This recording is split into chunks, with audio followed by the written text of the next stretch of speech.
तो सबसे पहले तो बाके बिहारी लाल छोटे ठाकुर जी हमारे, जिनको पिताजी ने अपने हाथों से बनाया। अब ये बने हुए हैं सिल्वर के, चांदी के। तो चांदी, पूर्ण चांदी की सेवा तो नहीं होती। तो किसी ने हमसे कहा कि बड़े बिठा लो, जबकि 42 ईयर्स इनको हो गए। और शास्त्रों में ये भी कहा गया है कि अगर आप पूजा नहीं करो, सेवा नहीं करो, कुछ भी नहीं करो, पर केवल ठाकुर जी आपके पास पड़े हैं, न पूजा अर्चना अभिषेक प्राण प्रतिष्ठा कुछ भी नहीं, केवल पड़े हैं, और अगर 12 साल हो जाते हैं तो उस ठाकुर जी में प्राण आ जाते हैं। इनको तो भी 42 ईयर्स हो गए, सब विधि विधान से। तो किसी भक्त ने हमसे कहा कि बड़े वाले ठाकुर जी लाओ, चलिए बंद कर दिया। तो किसी ने कहा बड़े वाले लाओ, तो हमने कहा करते हैं। अब मैं गई थी क्लासेस, आज से 10 साल पहले, क्योंकि गोखलानंद को 10 साल हो गए। आज से 10 साल पहले मैं क्लासेस गई थी, और वहाँ से जब रिटर्न आई तो हमारी मुंबई में एक टेम्पल है, श्री श्री राधा वृंदावन चंद्र। तो वहाँ पे एक माता जी सडनली मेरे पास आई और मुझे कहने लगी, आपको डीटीज चाहिए ना? मैं उनको देख रही हूँ, मैंने कहा नहीं, मैंने उनको मना किया, क्योंकि अचानक कोई आके ऐसा पूछेगा डीटीज चाहिए, बड़ी मूर्तियाँ चाहिए, क्या बोलेगा? मैंने कहा नहीं, हमें नहीं चाहिए। तो बोला नहीं, हमें लगा क्योंकि मेरे पिताजी का वही काम है। मैंने कहा थोड़ा डिटेल बताइए। तो बोला मेरे पिताजी का जयपुर में पांडे मूर्ति भंडार नाम से है ना, तो वहाँ पे वो मेरे पिताजी का है। और जिन्होंने हमसे कहा तो वो, हम उनको भाभी बोलते हैं, रिश्ते में हम भाभी बोलते हैं, क्योंकि वो टेम्पल के प्रीचर की बहू है। वो राधा वृंदावन चंद्र टेम्पल में जो कथा करते हैं उनको सब मर्यादा में बापूजी कहते हैं, क्योंकि वो गुजराती हैं, उनकी बहू है। तो अचानक आके मुझसे पूछने लगे। अब मैंने उनको पकड़ लिया, मैंने कहा प्लीज़ आप अपने पिताजी का, अपने पापा का कांटेक्ट दीजिए। मैं घर आई, मम्मी और पिताजी से कहा कि नंबर मिला है विग्रह के लिए। तो बोला ठीक है चलो फ़ोन घुमाते हैं। हमने उसी time on the spot call घुमाया, और उन्होंने सामने वाले, उन्होंने बोला बन जाएगा, हाइट बताइए, हाइट क्या होगी? तो हाइट जैसे हमसे पूछा तो मम्मी और पिताजी ने ये हाइट बोली। तो मूर्ति वाले ने सुनकर बोला नहीं, ये तो हाइट बहुत है, घर के हिसाब से, गृहस्थी के हिसाब से ये बहुत है। तो बोला क्या करें? बोला छोटा करो, हाइट छोटी करो। मम्मी पिताजी ने कहा नहीं, हमारा हो जाएगा, क्योंकि राधा रानी की कृपा से शुरुआत से ठाकुर जी ने घर नहीं मंदिर बना रखा है। तो बस ये भाव निकला, मूर्ति वाले को हमने डन किया। हमने कहा 2.5 फीट के ठाकुर, 2.5 फीट मूर्ति, 2.5, तो 2.5 फीट के ठाकुर जी बने। हमने जैसा हमें चाहिए था वैसा हमने फ़ोटो भेजा, उसके पूरा ऑपोजिट, जो हमने फ़ोटो भेजा वैसे नहीं। पर इनको जब हमने वो बना रहे थे तो उन्होंने बोला वीडियो कॉल तो करो। तो हमने वीडियो कॉल पे जैसे उठाया, अई ये क्या, दिल पे आई नहीं, सेम चेहरा देखो, ये कुछ कनेक्शन नहीं, क्योंकि हमको चाहिए था फोटो वाले, पर ये फोटो वाले 1% भी नहीं, क्योंकि हमको जैसे चाहिए थे। आपको मैं बताऊं, बाहर फॉरेन कंट्री में एक स्कॉन है, वहाँ के बलराम जी वैसे हैं। मेरे पास अगर होंगे तो मैं दिखाऊंगी, वो कंट्री का, वो जगह का नाम नहीं याद आ रहा, वहाँ के बलराम जी जैसा, वहाँ पे कृष्ण बलराम है, पर उनके कृष्ण बलराम के साथ जो बलराम जी है ऐसा चेहरा चाहिए था। उसमें तो 1% भी मैचिंग नहीं। हम उसको चिल्लाने लगे। हमने कहा प्रभु जी ये क्या है, जैसा हमने कहा था वैसा तो है नहीं ये वो। उसने कहा अभी जैसा बन गया बन गया, अभी ये वो। तो हमने कहा ठीक है, क्योंकि हमने मुहूर्त भी निकाल दिया था मंदिर का, प्राण प्रतिष्ठा का, अभिषेक का मुहूर्त निकाल दिया। हमने बोला चलो ठीक है भेजो। अब जिस दिन ठाकुर जी आने वाले थे हमारे पास, मुंबई निकलने वाले थे दोपहर को, अब मॉर्निंग में ही उन्होंने शॉप खोला तो उनको पता चला कि जो गोकुलानंद की राधा रानी है जो उन्होंने बनाई थी, वो राधा रानी का मार्बल अचानक से पूरा पीला पड़ गया। बसंत कलर कैसे होता है, बसंती कलर, पूरा पीला। उन्होंने हमको वीडियो कॉल पे दिखाया, ऐसा लग रहा है कि मानो किसी ने पूरा पीला कलर कर दिया। तो हमने कहा प्रभु जी ये क्या हो गया, आज दोपहर को भगवान निकलने वाले हैं आपके यहाँ से हमारे लिए, और अभी राधा रानी खराब हो गई। बोला हाँ अभी क्या करें, आप बोलो हमारे पास किसी और पैर की बनी हुई है, तो किसी और पैर की ये बनी हुई थी। तो उन्होंने वीडियो कॉल पे दिखाया। हमने कहा ऐसे कैसे, हमको तो वही चाहिए ना। बोला पर अभी आप सोचो, अगर ऐसी चाहिए तो हमको थोड़ा टाइम देना पड़ेगा। हमने कहा हमारे पास टाइम नहीं है, क्या करें। घर हमने कहा 10 मिनट रुकिए, घर में सलाह की, डन किया कि किसी अलग पेयर की ही राधा रानी इनके साथ आएगी, किसी और पेयर की, किसी और जोड़ी की राधा रानी गोकुलानंद के साथ पैक होकर आ गई। ठाकुर जी इतने भारी, इतने भारी, इतने भारी, जयपुर से कोई ट्रेन में लेकर आए। मेरे पिताजी स्टेशन लेने गए, पिताजी भी एकदम ऐसे लेकर आए और बताया नहीं हमें कि ये आ रहे हैं, बस इतना बोला प्रसाद, हमारे घर में बिरयानी बड़ी फेमस है, सोयाबीन में बिरयानी, आपने तो खाई है। तो बस मम्मी को, मेरे पिताजी ने मेरी मम्मी से कहा, विशाखा नाम है मेरी मम्मी का, बोला विशाखा बिरयानी बनाओ, कोई आ रहे हैं। तो मम्मी ने कहा प्रभु कितने लोग हैं, लोगों के हिसाब से, बोला 2 लोग हैं। तो मम्मी ने कहा ओके। मम्मी ने बिरयानी बनाई, दरवाज़ा बजा, मुझे लगा आ गए। तो जैसे देखा कि मेरे पिताजी खड़े और बड़े बड़े 2 बॉक्सेस। मैंने कहा इसमें क्या है। पिताजी ने कहा इसको उठा के अंदर रखो, मैं नीचे आ रहा हूँ, कोई खड़ा है, मतलब बताया नहीं, पर नीचे पेमेंट करने जा रहे थे। अंदर रखो, अंदर रखो। मुझे लगा इसमें भगवत गीता वगैरह होंगी, क्योंकि लोग हमें दान करते रहते हैं, भगवत गीता हमें भिजवाते हैं तो हम सबको बांटते हैं, फ्री ऑफ कॉस्ट डिस्ट्रीब्यूट करते हैं। तो मुझे लगा भगवत गीता है। आप मुझे देखिए, मैं अभी थोड़ा शरीर चढ़ा है, पहले तो 40-45 मेरा वजन था, इतनी सुखड़ी पतली सी लड़की, ये दोनों बॉक्स में है, मुझे पता नहीं है। मुझे लगा भगवत गीता है, उठा लूंगी। मैंने ऐसे किया और उठा लिया, ऐसे उठाकर बाहर से घर के अंदर लाई, बेडरूम में ले गई, बॉक्सेस रखे, उठाकर आराम से। पिताजी आए, बोला अरे मैंने कहा था सिर्फ ये दहलीज, ये बॉर्डर से अंदर लो, पूरे अंदर के किसने उठाया, भाई भाई तो है नहीं, किसने। मैंने कहा पिताजी मैंने उठाया।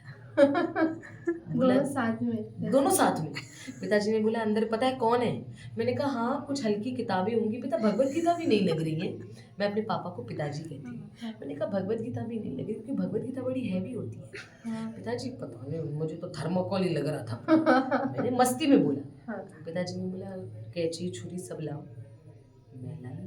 पिताजी ने मम्मी को बुलाया, उतने में मेरे 2 छोटे भाई हैं, कन्हैया और गोकुल, दोनों आए। पिताजी ने कहा रुको, कैंची काटा, बॉक्स छुरी से खोला, बोला जैसे खोला ये दोनों पहली नज़र में ही बड़ा। मैंने कहा पिताजी आपने बताया नहीं आ रहे। बोला नहीं, मैंने सोचा सरप्राइज दूँ ये वो। बस कुछ दिन में फिर इनकी प्राण प्रतिष्ठा हुई। अब प्राण प्रतिष्ठा इनका उत्सव चला था 3 दिन।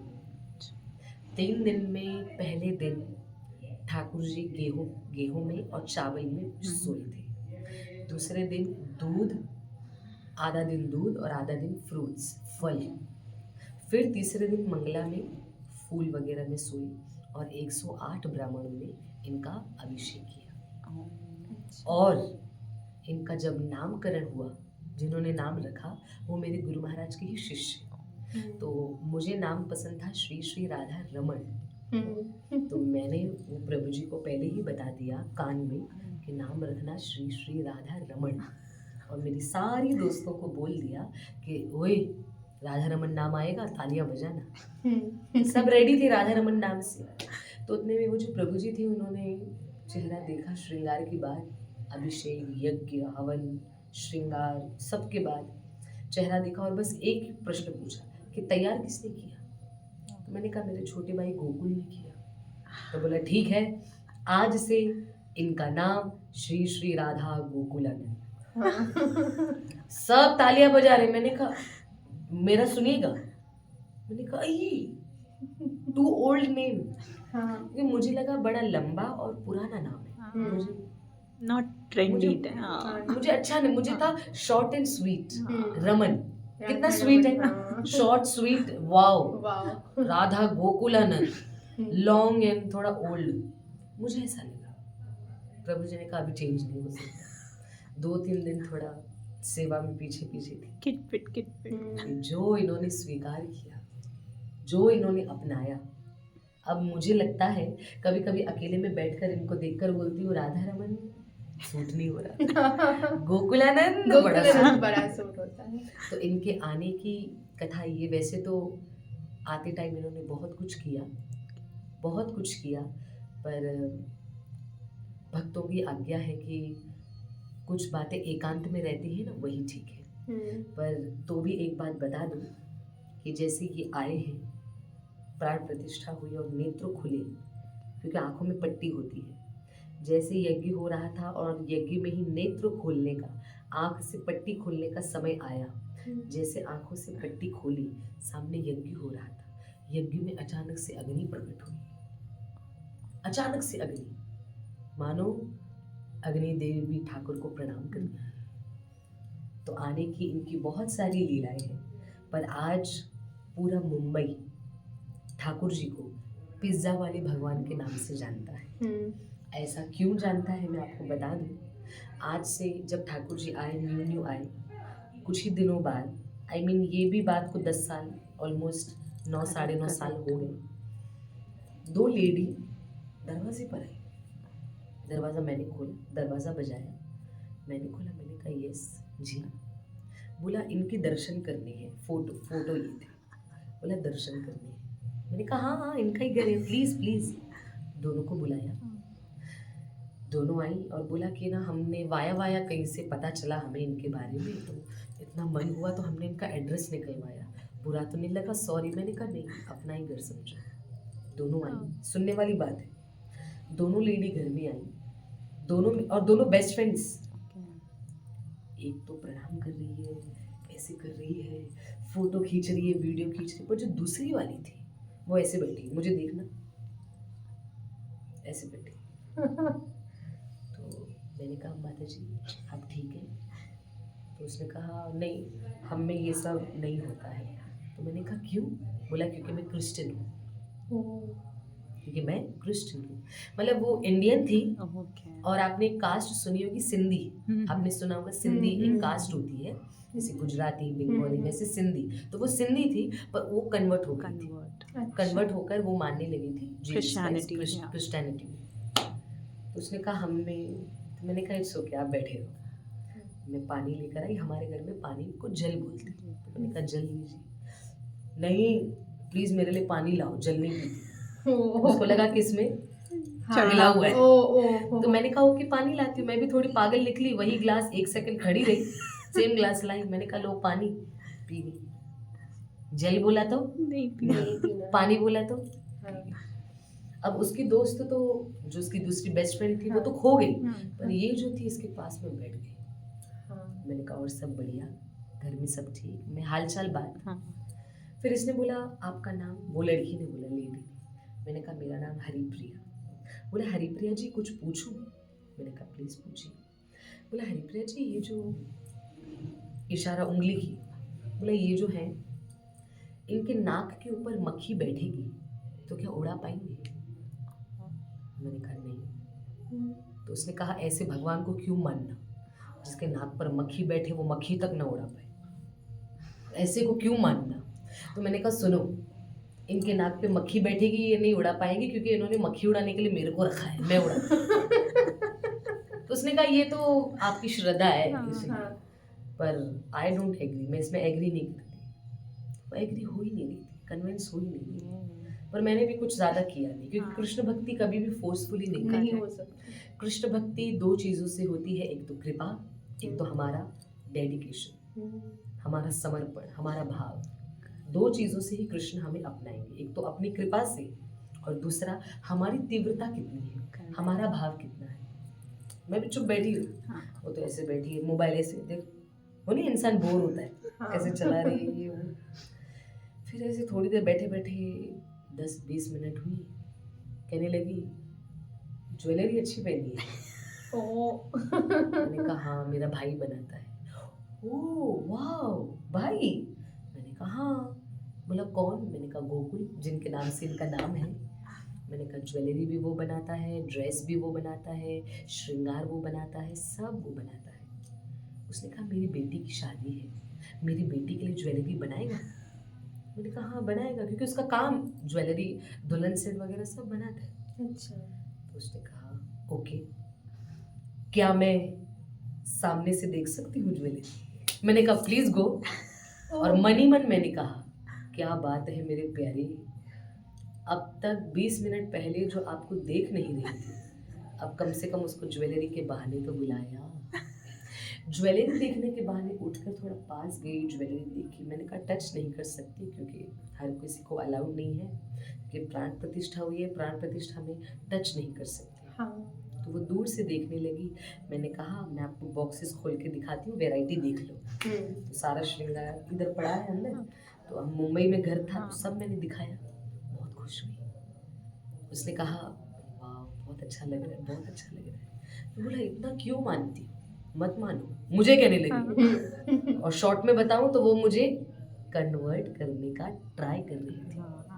क्यों इनको मानती हो, ये वो मत मानो, ये ऐसे ऐसे। तो मैं भी मस्ती में थी, मौज में थी। मेरे मुंह से निकल गया मैं इनको इसलिए मानती हूँ क्योंकि ये मेरी सब बात मानते हैं, इसलिए मैं इनको मानती हूँ। तो उतने में वो सामने वो लेडी क्रिश्चियन बोली मेरी बात मानेगा, मेरी सुनेगा। मैंने कहा पक्का सुनेगा। बोलती ठीक है तो आप बोलो ना मेरे लिए। मैंने कहा मैं नहीं बोलूँगी, बोलना आपको है क्योंकि जिसको तकलीफ होगी डॉक्टर को वही अच्छे से बता पाएगा। उसी प्रकार ये डॉक्टर है, हम पेशेंट हैं। तकलीफ हमें है, पीड़ा हमें है, हमें बताना है। तो आप प्लीज़ आप बताइए। तो उसने बोला पर हाथ नहीं जोड़ूंगी, हम में अलाउड नहीं है। मैंने कहा आप मत हाथ जोड़ो, आपकी तरफ से मैं जोड़ती हूँ, पर आप सिर्फ खड़ी होके बोलो। उसने 2 मिनट कुछ बोला, ऐसे देखी लिपसिंग बोला और मैंने हाथ जोड़े और हो गया बोलकर। उसने कहा हरिप्रिया जी मैंने बोल लिया, पूरी करेगा ना। मैंने कहा ये मेरा विश्वास है कि पूरा करेंगे, पर कब करेंगे वो आपके भाव और आपकी तीव्रता, आपके कितना आपको इनसे चाहिए उसके ऊपर डिपेंड करता है। उसने कहा ओके। इतना वो आगे सुनिएगा।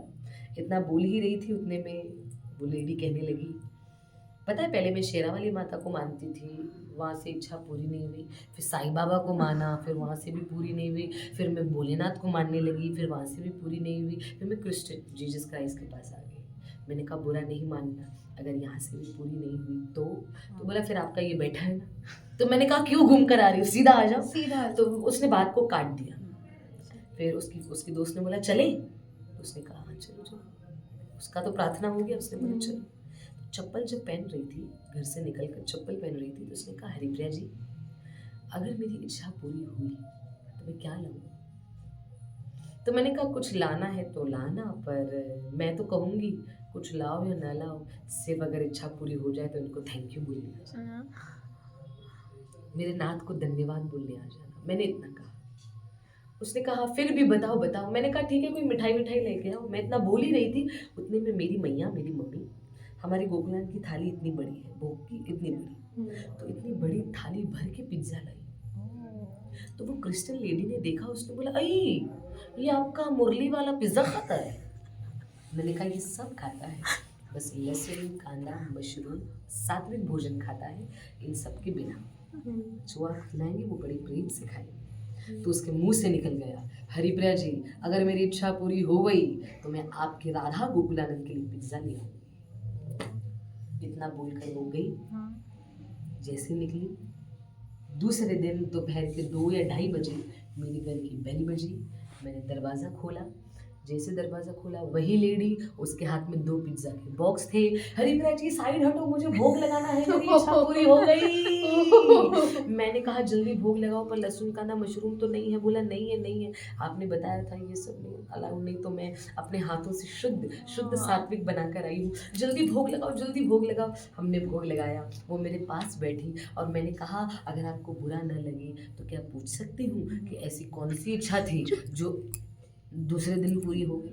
बोले नहीं दूसरे दिन कहाँ, प्रार्थना इच्छा मांग कर गई, रात को ही पूरी हो गई। तो मैंने कहा फिर आप अभी आए। बोला नहीं क्योंकि थोड़ा, मैंने कहा पिज्ज़ा विज़्ज़ा बनाऊं फिर जाऊं। अच्छा। तो मैंने कहा ऐसी क्या बात थी, अगर ठीक लगे तो बताना। तो उसने मुझे कहा हरिप्रिया जी मेरे पति रशिया गए थे पैसा कमाने, बिजनेस के लिए रशिया गए मेरे पति। तो वहाँ जाकर मेरी बेटी छोटी सी थी, मतलब इतनी भी छोटी नहीं, थोड़ा अभी तो मेरी बेटी की शादी का समय आ गया। पर मेरा पति जब से वहाँ गया पैसा कमाने, 9-10 साल हो गए मेरे पति को, अब तक इंडिया लौटे नहीं है। मैं रोज़ बोलती हूँ आ जाओ, बेटी की शादी की उम्र हो गई है, हम दोनों मिलकर विवाह कराएं, कन्यादान करें। तो मुझे मेरे पति डांटते थे, गुस्सा करते थे, ये बोलकर कि बेटी की भी जिम्मेदारी मेरे पर मत डाल।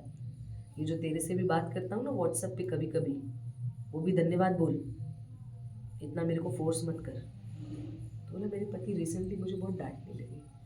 तो बस मैंने आपके कृष्ण के सामने, आपके गोकुलानंद के सामने केवल यही बोला कि हरिप्रिया जी के घर पर अगर सच में बैठे हो, अगर इनके पास सच में बैठे हो तो मेरे पति को ले आओ।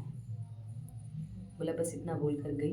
इंडिया और रशिया का टाइम डिफरेंस है। मुझे कॉल आया मेरे पति का, इंडियन टाइम रात को कॉल आया। मेरा पति बोल रहा, सुन ना, पंडित जी को बोल बेटी की शादी का मुहूर्त आगे कराए। बोला, मैंने तो अपने पति को बोला, खुद तो आ नहीं रहे हो, ऊपर से बनते काम भी बिगाड़ने को बोल रहे हो। मुहूर्त निकल गया है ना शादी का, क्यों मैं आगे कराऊं? तो बोला, सुन तो ले, आ रहा हूँ भारत हमेशा हमेशा के लिए, और तू और मैं, हम दोनों मिलकर हमारी बेटी का कन्यादान करेंगे। बोला, ये मैंने सुना और मैंने सुनकर कहा कि मन आपका कैसे बदल गया? बोला, मैं तुझे क्या बताऊं, मैं थोड़ा शिफ्ट कर आया काम की, थोड़ी देर में सोया हुआ था। तो सोया हुआ था, आंख लगी तो मैंने सपने में देखा कोई घुंघरू बालों वाला कोई छोटा सा बच्चा था, मेरे को धमकी दे रहा था। बोला, इंडिया जा, नहीं जाएगा तो मेरे पास रास्ते हैं तुझे ले जाने के। तो बोला, रुको, व्हाट्सएप पे ऑनलाइन आओ। बोला, हरिप्रिया जी, मैंने ऑनलाइन व्हाट्सएप पे मैंने आपके ठाकुर जी का फोटो भेजा। फोटो भेजकर बोला, देखो ये था क्या? बोला, हाँ यही था, यही था, यही था जो सपने में आया। तो बोला, हरिप्रिया जी, मेरे पति आ रहे हैं और बस मैं और मेरे पति मिलकर मेरी बेटी का कन्यादान करेंगे। और जैसे उनके पति रशिया से आए, घर पर पहुंचे, स्नान किया, पहला प्रणाम उनको करने लगा। तो उस दिन से आज तक लोगों के मन में बस गया है कि अपना काम निकालना हो तो उनको पिज़्ज़ा का बोल दो, काम हो जाएगा। तो लोग कहने लगे, हरिप्रिया जी के घर पे पिज़्ज़ा खिलाओ तो काम होता है। हमने कहा, पिज़्ज़ा तो एक बहाना है, पिज़्ज़ा के पीछे जो आपका प्रेम है मेरे राधा गोकुलानंद, वो देख रहे हैं। ये तो मैंने एक छोटी सी बात बताई। इन 10 सालों में, शॉर्ट में बताकर वाणी को विराम दूंगी, इन 10 सालों में गोकुलानंद ने हर दिन, हर पल, हर समय हमें एहसास कराया कि वो है। हर बार कभी और समय मिलेगा तो और विस्तार से हम इनकी महिमा मैं आपको बताना चाहूँगी। भक्तों को सामने से दर्शन दिया है, सामने से दर्शन दिया है। पर इतना बता दूं, शॉर्ट में बता दूं कि श्री श्री राधा गोकुलानंद आज भी प्रत्यक्ष ठाकुर है। ये विग्रह मूर्त बिल्कुल नहीं है, आज भी प्रत्यक्ष साक्षात ठाकुर जी विराजमान है। आज भी कभी कभी इनकी आंखों में पानी हम देखते हैं, आज भी कभी कभी इनके चरणों में हम माटी देखते हैं, आज भी कभी कभी इनके हाथों में हम गीलापन, आज भी कभी कभी इनके हाथों में प्रसाद जो बनती है, इनके हाथों में प्रसाद लगी रहती है, इनके मुखारविंद पर प्रसाद लगी रहती है, कपड़े प्रसाद से खराब होते हैं। ये ठाकुर प्रमाण दे रहे हैं कि हरिप्रिया मैं मूर्ति नहीं, मैं साक्षात बैठा हूँ। और तभी ठाकुर आ भी गए अपने घर। जय हो, जय हो। श्री श्री राधा गोकुलानंद की जय। जय। धन्यवाद। जय जय श्री राधे।